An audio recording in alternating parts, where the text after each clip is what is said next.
Happy Halloween. I'm Jordan and you're not. And let's see what I got.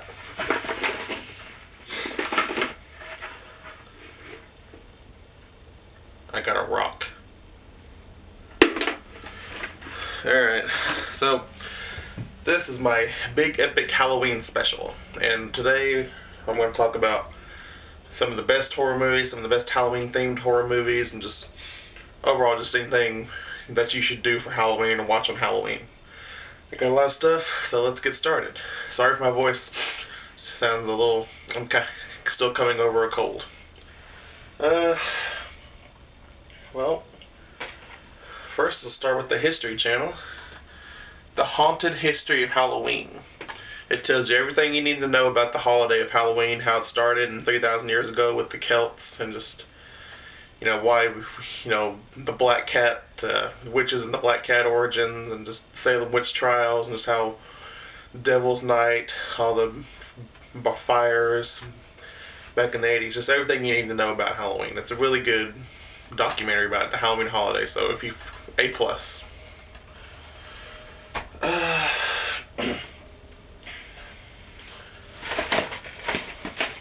Let's talk about the movie Halloween. Yep, I was saving that for something. I was saving it for this. I waited this long to talk about the movie of Halloween. It's one of my favorite movies of all time. John Carpenter's Halloween. You can't beat that movie. It's better than the movie Black Christmas. People say that Black Christmas started the slasher thing, but that doesn't matter to me because Halloween is just a much better movie to me. But I got my own show, so automatically my opinion is better than yours because I'm Jordan. Let me show you how many different copies I have of the same movie. So I got the VHS copy. I got some kind of, this makes the pumpkin glow, or just makes it look shinier, like it's like a diamond or something. Got the extended version, the TV version of, they showed back in the 80s because they needed to cut time out and they added like 12 minutes. I got that version. And I got this, nothing special, just the version with Michael's mask on it. Also, crap, everything's falling apart. I have the novelizations of Halloween by Curtis Richards. It's a really good read. So if you like the Halloween movies, check those out. And I got Halloween 2. It's not really as good, but it's okay. And I got the Halloween 3 novelization, and it's a really good read. So if you can find these, check them out. Then let's talk about Halloween 2.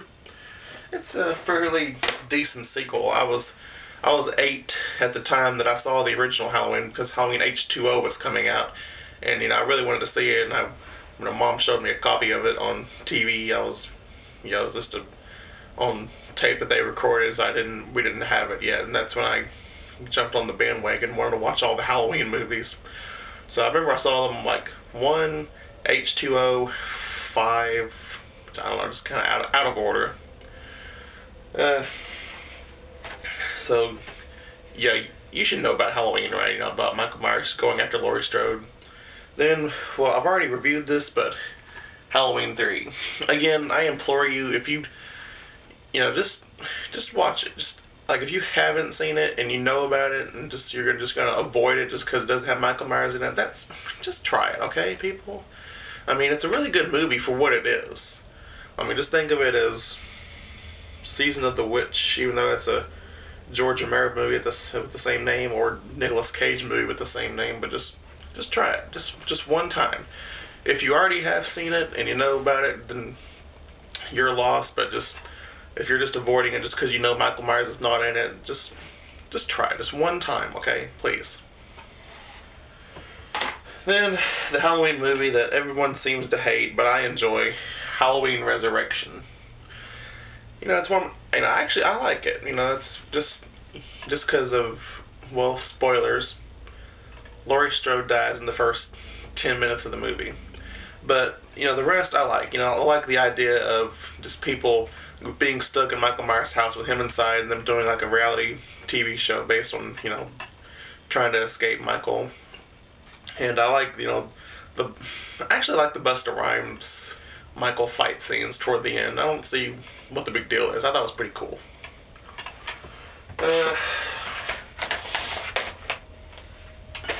Now we got the House on Haunted Hill remake. If you've seen the original has Vincent Price. It's a good, you know, classic 50s movie, but, you know, the remake, I think it's just a little bit better because it's, you know, better. It's done better. You know that the ghosts are real, and, you know, like a rich man or his rich wife are having like a birthday party for her, and just somehow complete strangers come. They kind of have to survive the night. If they do, they'll get like $1 million or something. And then in 2007, I believe, they made a sequel, Return to House on Haunted Hill.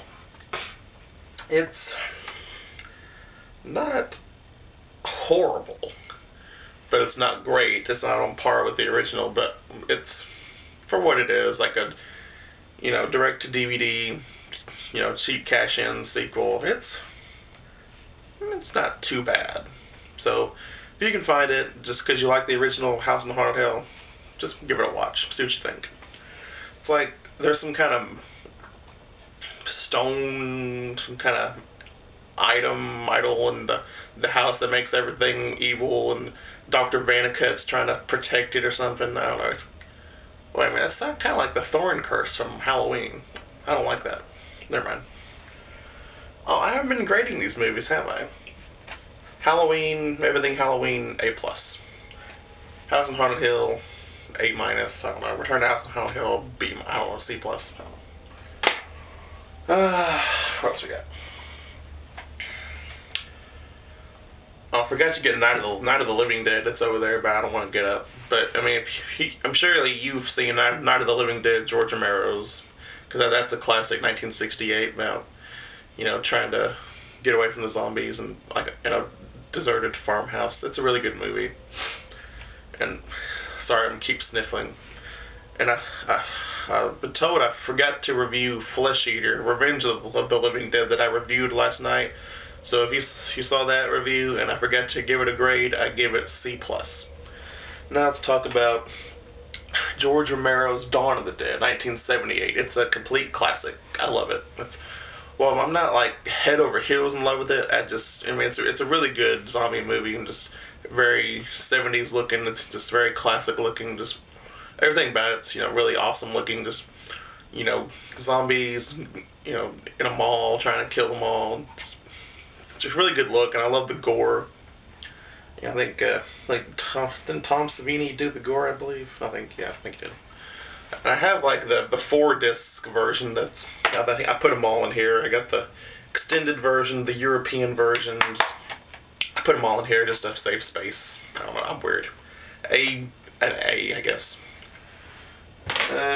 See, they did like different rip-offs, like the Zombie 2, Zombie 3. They're not too good, really. And let's see, there's Day of the Dead, you know, with George Romero, came out in 1985. It's nostalgic, but it's not as good as Dawn of the Dead, but it's okay.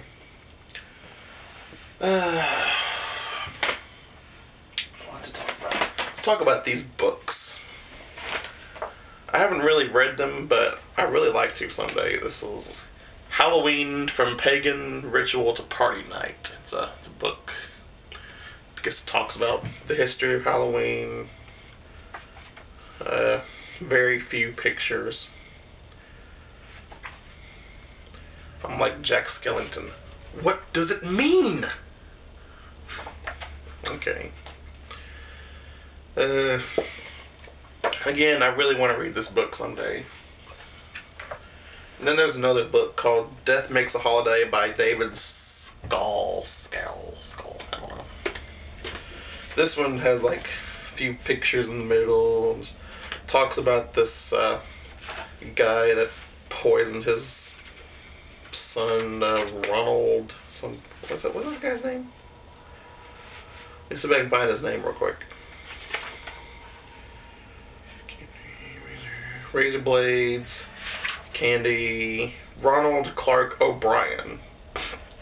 So Ronald Clark O'Brien, I think, like, poisoned his kids or something with those little candy pixie, that little dust candy stuff, those little sour things that they give you at barbershops. Yeah, that's why I don't like that crap.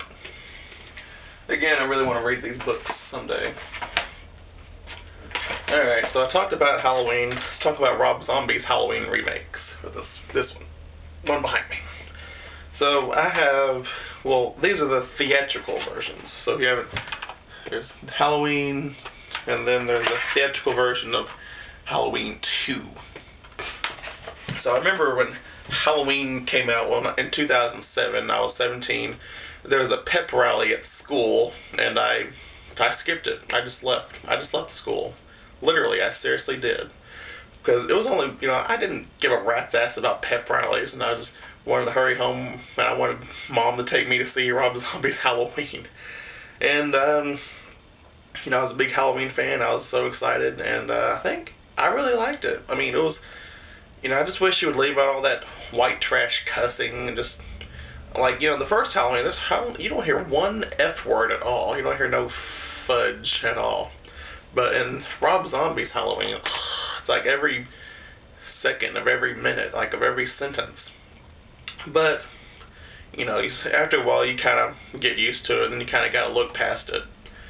And, Sherry Moon Zombie, she makes a good Deborah Myers, and there's a, Dave Ferch, I don't know how to say it. He makes a pretty good Michael Myers, and kind of a good psycho-sociopath or whatever he is. And, Michael talks, as a kid, but that's not really a big deal. You kind of, it's a remake or reboot, and you kind of get used to it. And just, everyone did a fairly decent job. Dr. Loomis was pretty good, but he never beat Donald Pleasance. William Forsythe as Ronnie White. I don't know, I got mixed feelings about him. He's a dick. I love the ending, how it goes right into the Halloween theme song. Kind of just played clips from his childhood. And I thought that was going to be the last one, well, not really like the last Halloween movie ever, but just Rob Zombie's last one. But then 2 years later, we got Halloween 2. I remember I saw this 3 times at the theater. I went every week, Tuesday, because our theater has $5. I went every Tuesday, and I liked it. The first time I saw it, I was like, I was like a kid on Christmas. I was shivering because I was so excited to see it, and it's like a lot of scenes are very like an acid trip, because of all the weird dream sequences Michael and Laurie share. But I don't hate it. Like how some people just absolutely hate Rob Zombie's Halloween 2 because it's so different. And Michael gets half of his mask is just ripped off, so you can kind of see part of his face. But again, it's Rob Zombie's Halloween, so it's not. It's not like the original series, but it's okay. I keep forgetting I'm not grading these movies. Rob Zombie's Halloween, A. This one, I don't know, A-. No, B+, I don't know. A lot of this, they keep talking about how realistic this one is, but, it's not really too realistic because you got all those dream sequences and the white horse, and just, Michael sees a white horse and just, he sees himself as a kid and all the time, just kind of breaks reality, so it's not really realistic. The first one's more realistic. This one's more cartoony-ish.